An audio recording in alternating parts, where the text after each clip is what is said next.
제가 오늘 발표할 주제는 누가 큰가에 대해서 발표하겠습니다. 첫 번째로 성경에 나오는, 첫 번째로 성경에 나오는 다툼으로는 이사야 14장 12절에서 15절을 보면, 12절, 너의 아침 아들 계명성이 어찌 그리 하늘에서 떨어졌으며, 너의 열국을 엎은 자여 어찌 그리 땅에 찍혔는고, 내가 내 마음에 이르기를 내가 하늘에 올라 하나님의 뭇 별 위에 내 자리를 높이리라. 내가 북극의 지폐의 산 위에 앉으리라. 가장 높은 구름에 올라가 지극히 높은 이와 같아지리라 하는도다 라고 했습니다. 여기서 13절에 보면 내가 내 마음에 이르기를 내가 하늘에 올라 하나님의 뭇별 위에 내 자리를 높이라 하는데, 여기서 사탄의 내가 사탄이 자기 마음속에 하나님과 같아지고자 하는 마음에 있어서 교만함과 그런 것들로 인하여 하나님과 사탄이 그렇게 대적하게 되는데요. 여기서 그러나 하나님께서는 이제 내가 수월 곧 구덩이 맨 밑에 떨어짐을 당하리로다 하셨습니다. 두 번째로는 하나님과 인간, 창세기 3장 1절에서 5절을 보면, 그 중에서 3절부터 읽겠습니다. 동산 중앙에 있는 나무의 열매는 하나님의 말씀에 너희는 먹지도 말고 만지지도 말라. 너희가 죽을까 하노라 하셨느니라.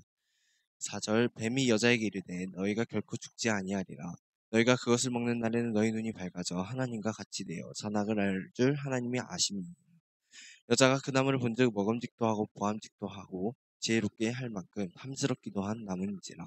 여자가 그 열매를 따먹고 자기와 함께 있는 남편에게 주매 그도 먹은지라.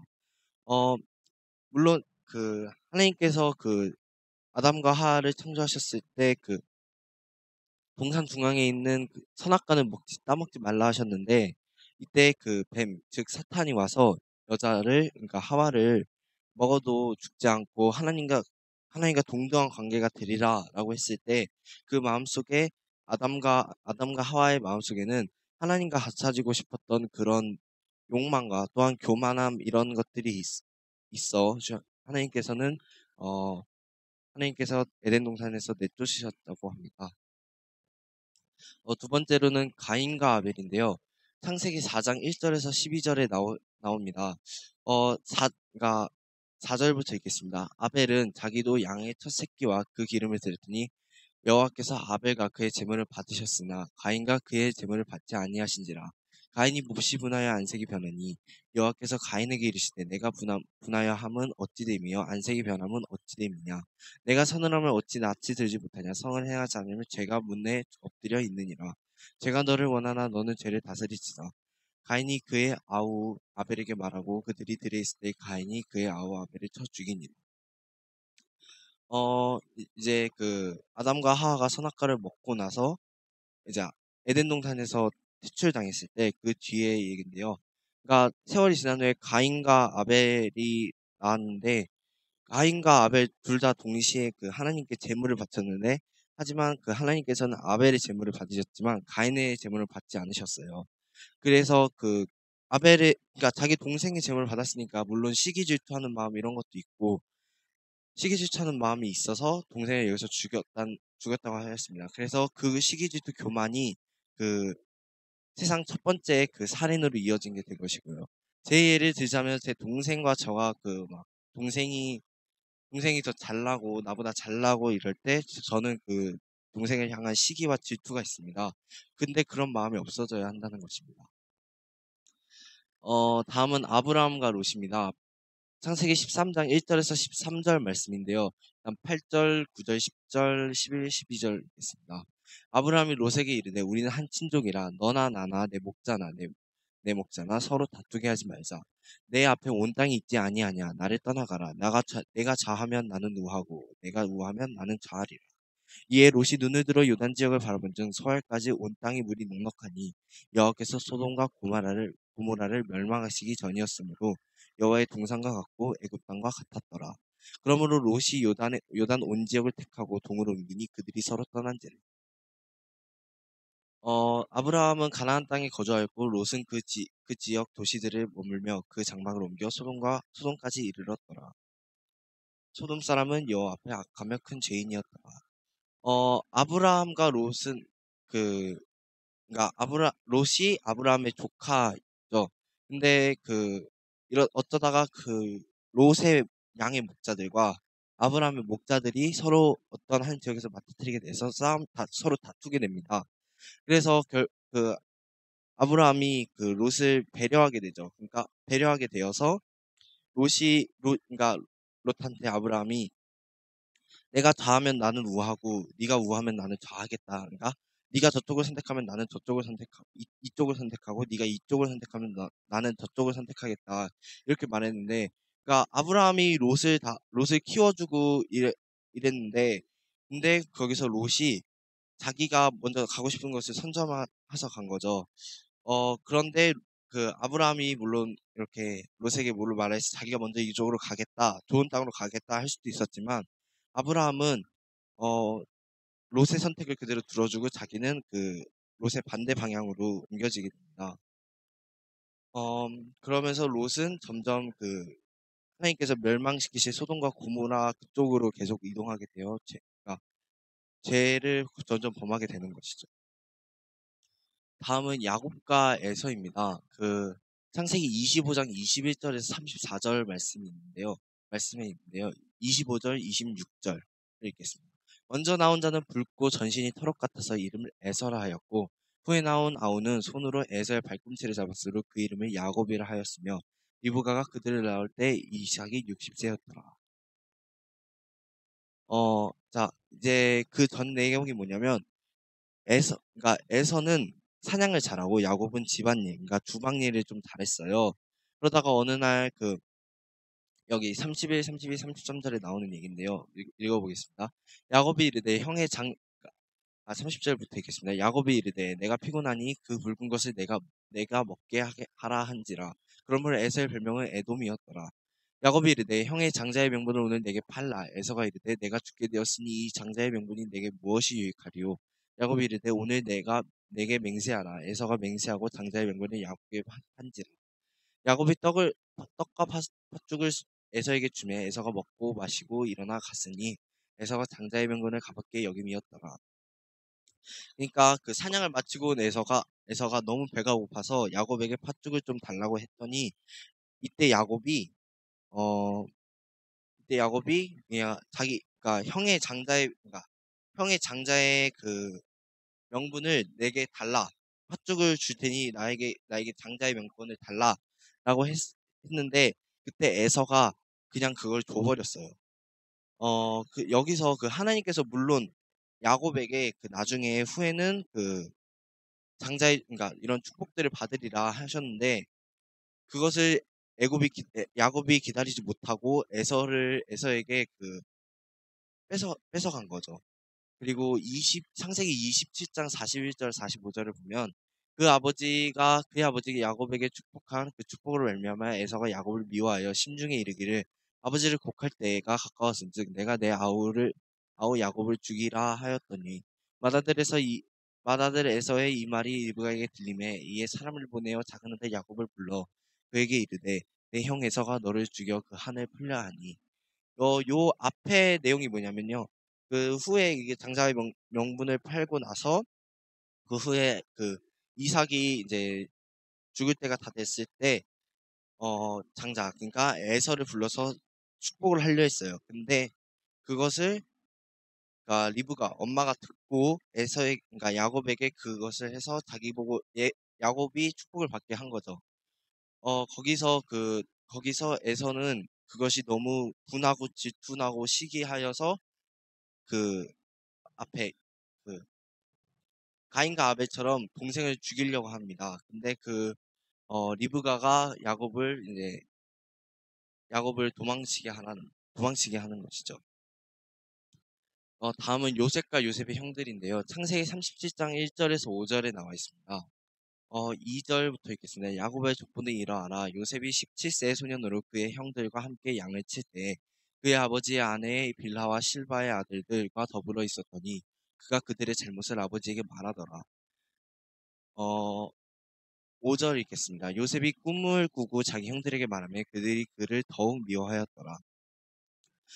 그러니까 야곱이 이제 늙어서 이제 아버지가 돼서 그러니까 아들들을 뒀는데 그중에 요셉이라는 그러니까 야곱이 가장 아끼는 요셉이라는 사람이 있었는데 근데 요셉이 가장 아끼니까 그러니까 형들은 막 이런 심부름 그러니까 고된 노동 같은 걸 하는데 요셉은 막 아버지 옆에서 같이 있으니까 이미 형들이 시기 질투하고 있었는데 요셉이 거기서 그들이 그러니까 형들이 잘못한 것을 다 아버지한테 다 일러 바친 거죠. 어 그러면 저도 제 동생이 그렇게 할 때 저라도 화가 납니다. 하지만 그러면 안 된다고 하시는데요. 그 시기 질투 교만 이런 것들이 모두 죄라고 하십니다. 근데 여기서 요셉이 어느 날 꿈을 꾸고 자기 그 얘기 형들에게 꿈을 얘기합니다. 그 꿈 내용이 뭐냐면 그 자기가 주변에 있고 그 집단들이 자기가 형의 명수에 맞는 그 집단들이 자기에게 절을 했다는 건데요. 그래서 그것을 얘기함으로 인해서 그 형들이 더 시기 질투하게 됩니다. 다음은 모세와 고라당인데요. 민수기 16장 1절에서 7절, 20절에서 24절, 28절에서 35절에 나옵니다. 이거는 내용이 길기 때문에 제가 좀 간추려서 모세가 출애굽을 하고 나서 광야에 있을 때 이야기인데요. 모세가 하나님께서 모세에게 지휘권을 주셨는데 그 중에 레위 자손도 물론 그 주님의 제사장이 될 수 있는 권리를 가지고 있죠. 근데 하지만 모세가 그 권리를 가지고 있다 보니까 고라라는 사람이 그 반역을 일으키게 됩니다. 고라당이라는 것을 지어서 모세를 처단하고자 하였는데요. 근데 모세가 그때 그 자리에서 바로 기도를 했어요. 근데 그때 하나님께서 모세와 아론에게 말하셔서 그 이 고라당 사람들을 모두 멸하려고 하셨어요. 근데 모세가 거기서 하나님이야 한 사람이 범죄하여 온 회중에 진노하시나이까라고 하여서 보라와 그 가족들만 모두 그때 딱 그 부분에만 지진이 나서 그 집과 모든 재산과 모든 소유들이 그 땅 구더기 밑으로 빠지게 되는데요. 그때 고라도 죽게 됩니다. 여기서는 고라는 그러니까 자기도 권력을 가지고 싶은데 그 하나님께서는 모세와 아론에게만 주시니까 그런 마음에 대해서 시기 질투나고 여기서 모세는 어, 가장 계속 참고 인내하며 이렇게 살았던 것 같습니다. 다음은 다윗과 사울입니다. 사무엘상 18장 6절에서 9절에 나오는데요. 6절, 9절 다 읽어보겠습니다. 우리가 돌아올 때 곧 다윗이 블레셋 사람을 죽이고 돌아올 때 여인들이 이스라엘 모든 성읍에 나와서 노래하며 춤추며 소고와 경세를 가지고 왕 사울을 환영하는데 여인들이 뛰놀며 노래하기 이르되 사울이 죽인 자는 천천히요 다윗은 만만이로다 한지라. 사울이 그 말에 불쾌하여 심히 노하여 이르되 다윗에게는 만만을 돌리고 내게는 천천만을 돌리니 그가 더 얻을 것이 나라 말고 무엇이냐. 그날로 사울이 다윗을 주목하였다. 어, 그러니까 이제 다윗과 사울이 그 전쟁을 마치고 나와서 이제 그러니까 이스라엘 모든 성읍의 사람들이 나와서 다윗과 사울을 이제 환영하는데 그때 여인들이 사울이 죽인 자는 천천히요 다윗이 죽인 자는 만만이로다라고 하는 거예요. 그때 그 사울이 그 말을 듣고 굉장히 다윗은 어리고 막 잘생겼고 이런데 그 그러니까 사울이 그 말을 듣고 되게 시기 질투나고 불쾌하고 그래서 다윗을 계속 주목하다가 나중에는 죽이려고 해요. 그러니까 여기서 여기서 죽이려고 하고 사무엘상 이제 31장 1절에서 4절을 보면 3절 사울이 패전하며 활 쏘는 자가 따라잡았으니 사울이 그 활 쏘는 자에게 중상을 입은지라 그가 무기를 든 자에게 이르되 내 칼을 빼어 그것으로 나를 찌르라. 할례 받지 않은 자들이 와서 나를 찌르고 모욕할까 두려워하노라. 하나 무기를 든 자가 심히 두려워하여 감히 행하지 아니하냐. 이에 사울이 자기 칼을 뽑아서 그 위에 엎드려지매 무기를 든 자가 사울의 죽음을 보고 자기도 자기 칼 위에 엎드려져 그와 함께 죽으니라.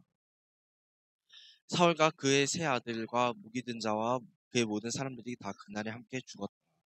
그러니까 사울이 다윗을 시기 질투하니까 마지막에는 결국에는 그러니까 이런 죄들은 결국에 죽음으로밖에 갚을 수 없다는 것을 말씀하고 있습니다.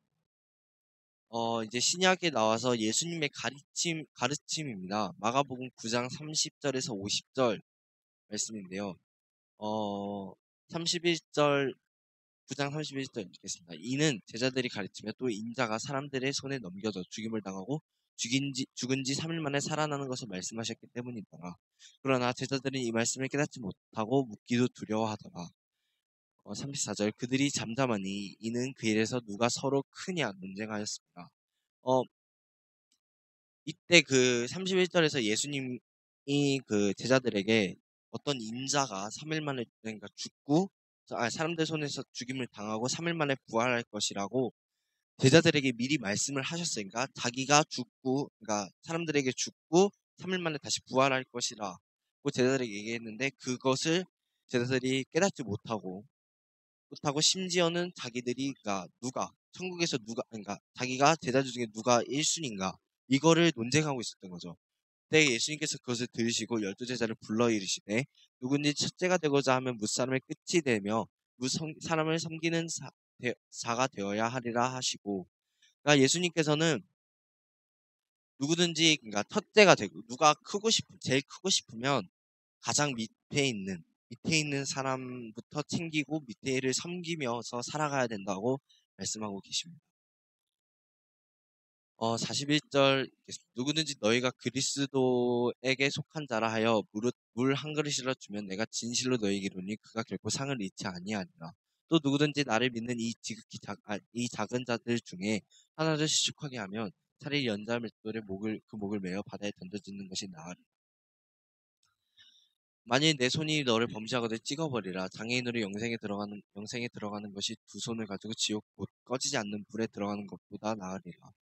그러니까 예수님께서는 이때 그리스도 안에 속한 자라고 모두 다 천국에 들어가는 것이 아니며 지극히 한 작은 죄라도 범하면 모두 지옥과 꺼지지 않는 불에 들어간다고 말씀하고 계십니다. 여기서 지옥에 대한 명시가 있는데요. 48절을 보겠습니다. 거기에는 구더기도 죽지 않고 불도 꺼지지 아니하니라. 사람마다 불로써 소금치듯함을 받으리라. 소금은 좋은 것이로되 만일 소금이 그 맛을 잃으면 무엇으로 이를 짜게 하리로 너희 속에 소금을 두고 서로 화목하라 하시니. 또한 지옥에 들어가지 않는 방법이 또 한 가지 있습니다. 소금이 그 맛을 잃으면 그러니까 소금이 짠 맛을 잃으면 저희가 아무런 간도 할 수 없지 않습니까? 그처럼 우리는 속에 소금을 두고 서로 화목하게 지내야 된다는 것입니다. 마태복음 18장 1절에서 35절도 앞에 있던 마가복음과 동일한 동일한 사건을 가지고 마태가 쓴 내용인데요. 여기서도 천국에서는 누가 크나이까라고 하셨고 여기서는 어린아이와 같이 자기를 낮추는 사람만 천국에서 큰 자니라라고 말씀하셨습니다. 가장 밑에 있는 사람을 섬기라 하셨는데 여기서는 어린아이는 가장 밑에서 어른들을 섬기고 어른들에게 순종하는 이런 모습을 보이고 있습니다. 그래서 하나님께서는 이 천국에서 가장 큰 자는 어린아이처럼 자기를 낮추는 사람만 천국에서 가장 큰 자라고 말씀하고 계십니다. 여기서도 나를 믿는 이 작은 자 중 하나를 실족하면 차라리 연자맷돌에 그 목에 달려 깊은 바다에 빠뜨려지는 것이 나으리라 하셨습니다. 계속 하나님께서는 그 죄를 범하고 지옥에 가는 것보다 연자맷돌에 목에 매달아서 깊은 바다에 빠뜨려지는 것이 나으리라라고 말씀하셨는데요. 어, 또 하나님께서는 지극히 작은 자 중에 하나를 역신여기지 말라 하셨습니다. 그러니까 이게 뭔 말이냐면 그 죄들이 있는데 그 지극히 작은 죄 하나라도 업신여기지 말고 그것을 모두 죄를 범하지 않도록 계속 지켜나가야 된다는 것이죠. 12절 읽어보겠습니다. 너희 생각에는 어떠하냐? 만일 어떤 사람이 양 100마리가 있었는데 그 중에 하나가 길을 잃었으면 그 99마리를 산에 두고 가서 길 잃은 양을 찾지 아니하겠느냐? 진실로 너희에게 이르노니 만일 찾으면 그 길을 잃지 아니한 아홉 마리보다 이것을 더 기뻐하리라. 이와 같이 이 작은 자 중 하나라도 있는 것은 하늘에 계신 너희 아버지의 뜻이 아니니라. 내 형제가 죄를 범하고 가서 너와 그 사람과만 상대하여 권고하라. 만일 들으면 내가 내 형제를 얻은 것이요 만일 듣지 아니하거든 한 두 사람을 데리고 가서 두세 증인의 입으로 말마다 확증하게 하라. 그러니까 예수님께서 그러니까 하나님께서는 여기에서 저희를 양으로 비유하셨는데 그러니까 저희가 100명 정도 있는데 한 사람이 무리에서 흩어져서 잃어버렸어요. 근데 하나님께서는 그 사람 아홉 명을 두고 그 자기를 떠나간 그 한 사람을 찾으신다는 얘긴데요. 그러니까 여기서 15절 16절을 보면 형제가 그러니까 제 동생이 죄를 범하면 제가 가서 그 사람에게 그러니까 충고를 그러니까 권해주라. 그러니까 죄를 범하지 않도록 그러니까 주님께 돌아오도록 권해주라라고 말씀하고 계십니다. 너희 중에 두 사람이 땅에서 합심하여 무엇이든지 구하면 하늘에 계신 내 아버지께서 그를 위하여 이루게 하시니라. 그러니까 어, 두 사람 이상, 그러니까 두 사람이 합심하여서 주님께 구하면 주님께서는 들어주신다고 하십니다. 어, 이제 21절에 보면 베드로가 나와 이르되 주여 형제가 내게 죄를 범하면 몇 번이나 용서하여 주리이까 7번까지 하오리까. 근데 22절에 예수님께서 내게 이르노니 7번뿐만 아니라 7번을 70번까지도 할지니라. 그러니까 제 동생이 막 저를 괴롭히고 그러니까 동생들이 저를 괴롭히고 이러면 제가 7번 참다가 그때 화를 폭발하는 것이 아니라 더 참고 70번, 70번, 700번, 7,000번까지 참아야 된다고 하십니다. 23절 그러므로 천국은 그 종들의 결산하려 하던 어떤 임금과 같으니 만 달란트 빚진 자가 있었습니다. 근데 그 만 달란트 빚진 자가 임금에게 가서 그러니까 제발 탕감 좀 그러니까 조금만 기다려 달라 아니면 탕감 좀 해달라라고 해서 어떤 임금이 불쌍히 여겨서 그 자를 탕감을 해줬어요. 근데 탕감을 받고 바로 나가가지고 어떤 백다니엘이온가 좀 만 달란트보다는 싼 값에 돈을 빌린 사람을 만나는데 그 사람을 막 옥에 가두고 이래서 빨리 돈 내놓으라고 이렇게 돈 내놓으라고 그 사람에게 막 독촉을 한 거예요. 근데 그 독촉한 것이 임금의 귀에 들어갔어요. 그래서 임금의 귀에 들어가니까 자기는 더 비싼 돈, 그러니까 엄청 비싼 돈을 탕감해 주었는데 그 조그만 돈을 탕감 못 해주냐 막 이러면서 그 사람에게 다시 만 달란트를 갚게 하고 또한 옥에 가두고 이랬습니다. 여기서 주님께서 비유하신 내용은 그러니까 하나님께서 저희 죄를 용서해 주셨지 않습니까? 근데 저희는 용서함을 받았는데 우리는 다른 사람 이 세상에 사는 모든 사람들을 용서해 주지 못하냐 이런 말씀을 하고 계신 것 같습니다. 요한복음 13장 34절에서 35절을 보면 새 계명을 너희에게 주니 서로 사랑하라. 내가 너희를 사랑한 것 같이 너희도 서로 사랑하라. 너희가 서로 사랑하면 이로써 모든 사람이 너희가 내 제자인 줄 알리라. 아까 제가 말씀드렸던 그 말씀이 여기서 그러니까 주님께서 주셨던 제 5계명. 그러니까 그 내 몸과 같이 너희를 사랑하라를 여기서 말씀하셨는데 그것이 방금 위에서 말씀하셨던 비유와 동일하다고 저는 생각. 그러니까 우리는 자기 자신뿐만 아니라 이 세상 모든 사람들, 그러니까 주님 안에서 형제된 그 모든 사람들과 화목하고 서로 사랑해야 한다고 하십니다. 다음 빌라델피아 교회와 라오디아 교회는 빌라델피아 교회는 작지만 형제를 사랑하는 그러니까 주님 안에서 형제된 그 교인들을 사랑하는 그런 교회를 말하고요. 라오디아 교회는 크고 이렇지만 말씀을 나누지 않는 그런 교회를 말씀하죠. 말씀대로 살지 않는 그런 교회입니다. 요한계시록 3장 7절에서 13절에 나오는데요. 7절에 빌라델피아 교회 사자에게 편지하라. 거룩하고 진실하사 다윗의 열쇠를 가진 이 곳 열면 닫을 사람 없고 닫으면 열 사람이 없는 그가 이르시되 볼지어다 내가 내 앞에 열린 문을 두었으니 능히 닫을 사람이 없으리라. 내가 내 행위를 아노니 내 작은 능력을 가지고도 내 말을 지키며 내 이름을 비판하지 아니하였다. 어, 제가 앞에서 계속 경쟁과 이런 경쟁, 시기, 질투 이런 것을 계속 얘기했는데요.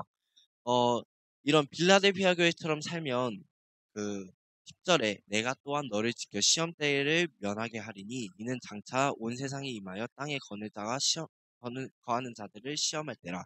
그러니까 마지막 환난 때에 주님께서 그 시험을 면하게 해주신다는 것이죠. 하지만 라오디아 교회는 정반대의 사정을 가지고 있습니다. 다음은 거룩한 성 예루살렘과 큰 성 바벨론입니다. 거룩한 성 예루살렘은 말 그대로 거룩하고 순종된, 주님께 순종된 삶을 사는 그런 사람들을 말하고요. 또한 큰 성 바벨론은 오직 큰 것만, 아주 큰 것만 추구하는 그런 집단을 얘기하고 있습니다. 8절에 그러므로 하루 동안의 그 재앙들이 있으니 곧 사망과 애통함과 흉년이라. 그가 또한 불에 사라지리니 그를 심판하는 주 하나님은 강하신 자이십니다.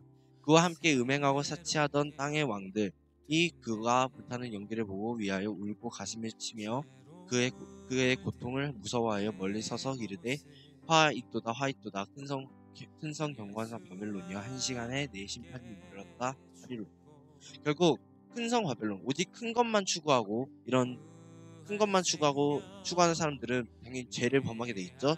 죄를 범하면 오직 마지막은 무조건 사망과 애통과 흉년이라고 말씀하고 계십니다. 하지만 반대로 거룩한 성 새 예루살렘은 하나님께로부터 하늘에서 내려오시니 그 준비한 것이 신부가 남편을 위하여 단장한 것 같더라. 3절 내가 들으니 보좌에서 큰 음성이 나서 이르되 보라 하나님의 장막이 사람들과 함께 있음에 하나님이 그들과 함께 계시리니 그들은 하나님의 백성이 되고 하나님은 친히 그들과 함께 계셔서 모든 눈물을 그 눈에서 닦아주시니 다시는 사망이 없고 애통한 것이나 곡하는 것이나 아픈 것이 다시 있지 아니하리니 처음 것들이 다 지나갔습니다. 이 4절은 천국을 의미하는 것입니다. 결국에는 거룩하고 순종되고 구별된 삶을 사는 거룩한 성 새 예루살렘의 사람들은 하나님의 그 장막, 천국에서 애통함과 사망과 곡하는 거, 아픈 것이 절대 없다, 슬픈 것 이런 것들이 다시는 없다고 하십니다. 7절 8절이 가장 중요한데요. 이기는 자는 이것으로 상속받으리라. 나는 그의 하나님이 되고 그는 내 아들이 되리라. 그러나 두려워하는 자들과 믿지 아니하는 자들과 흉악한 자들과 살인자들과 음행하는 자들과 점술가들과 우상 숭배하는 자들과 거짓말하는 모진 자들은 불과 유황으로 타들어가는 못에 던져지니 이것이 둘째 사망이라. 여기서 말씀하는 것은 모든 지극히 작은 조그만한 죄 하나라도 가지고 있으면 결국에는 천국에 들어가지 못하고 결국에는 지옥불에 떨어지는 그 불과 유황으로 타는 못에 던져지리라. 이것이 바로 둘째 사망이라고 하나님께서 말씀하고 계십니다. 앞에서 제가 경쟁과 시기와 질투와 교만 이런 것을 얘기했었는데요. 그 교만들과 시기와 경쟁 이런 것들이 있으면 결국에는 마지막 때에 큰 성 견고한 바벨론처럼 망하게 되는 것이고 마지막 때에 그러니까 거룩하고 순전되고 죄와 구별되고 죄와 분리돼서 사는 그러니까 오직 주님만 따르는 이런 그 깨끗한 삶을 사는 예수 그리스도의 제자들은 거룩한 성 새 예루살렘처럼 주님의 그 천국에 주님께서 주시는 주님께서 없애시는 사망이 없고 애통하는 것이나 곡하는 것이나 아픈 것이 없는 천국에 들어갈 것이라고 말씀하고 계십니다. 그러므로 저희는 이런 죄들을 멀리하고 또한 구별된 사람을 살고 제대로 된 주님을 믿고 따르는 것이 가장 중요하다고 생각합니다. 마지막으로 정리하자면 경쟁은 하나님의 뜻이 아닙니다. 형제를 사랑하는 것이 주님을 사랑하는 참된 제자의 증거입니다. 감사합니다.